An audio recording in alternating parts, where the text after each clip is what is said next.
শিশুদের অধিকার নিয়ে খবর লেখার জন্য শিশুশ্রী পুরস্কার পেলেন সাংবাদিক মনসুর হাবিবুল্লাহ। বাংলা ভাষায় সংবাদ লেখার জন্য সেরা সাংবাদিক হিসেবে শিশুশ্রী অ্যাওয়ার্ড পেয়েছেন তিনি। কলকাতা নন্দনে বৃহস্পতিবার তাকে পুরস্কৃত করা হয়। বিশিষ্ট গায়ক সৌমিত্র রায় তাকে মোমেন্টেও তুলে দেন। রাজ্যসভার প্রাক্তন সাংসদ তথা নাট্যকার অর্পিতা ঘোষ সার্টিফিকেট দেন। মনসুর হাবিবুল্লাহ সহ রাজ্যের 9 জন সাংবাদিককে এদিন শিশুশ্রীর পুরস্কার দেওয়া হয়। দিনহাটা দড়িবস জারিধরলা এলাকার মাধ্যমিক ছাত্রছাত্রীদের পরীক্ষা দেওয়ার কষ্টের কথা তুলে ধরেন মনসুর হাবিবুল্লাহ। নদীর চর পেরিয়ে বিএসএফ চেকিং অতিক্রম করতে তাদের প্রায় 3 ঘন্টা সময় লাগতো।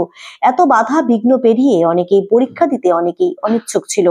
এই খবর প্রকাশের পর নড়েচড়ে বসে প্রশাসন ও বিএসএফ এর কর্তারা। 37 জন পরীক্ষার্থী পরীক্ষা দেওয়ার ব্যবস্থা করা হয়। সকলেই পাশ করেন। শিশুদের এই অধিকার জনসম্মুখে তুলে ধরার জন্যই পুরস্কৃত হলেন মনসুর হাবিবুল্লাহ। 21শে নভেম্বর কলকাতা নন্দনে অনুষ্ঠিত হলো আন্তর্জাতিক শিশু অধিকার দিবস। পশ্চিমবঙ্গ শিশু সুরক্ষা আয়োগের উদ্যোগে এই অনুষ্ঠান হয়। নারী ও শিশু উন্নয়ন এবং সমাজ কল্যাণ দপ্তরের মন্ত্রী শশী পাঁচা অডিও বার্তায় অনুষ্ঠানের সূচনা করেন।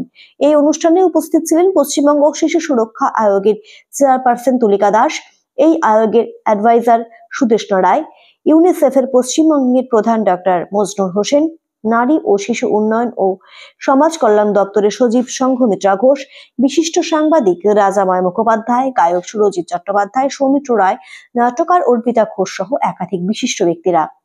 অনুষ্ঠানে সঞ্চালনা করেন মহুয়া সত্রা। সাংবাদিক মনসুর হাবিবুল্লাহ বলেন, পশ্চিমবঙ্গ শিশু সুরক্ষা আয়োগের কাছে আমি কৃতজ্ঞ। এই সম্মান আমাকে আরো ভালো লেখার উৎসাহ যোগাবে। সংবাদপত্র বাংলা নিউজ মনসুর হাবিবুল্লাহ, আমি এখানে তাকে দেখেছি। বর্তমান পত্রিকা কোচবিহার। নদী চর পেরিয়ে পরীক্ষা কেন্দ্রে যেতে 3 ঘন্টা, মাধ্যমিক দেওয়া নিয়ে সংশয়, সুমন সাবনুররা। এই যে মাধ্যমিকের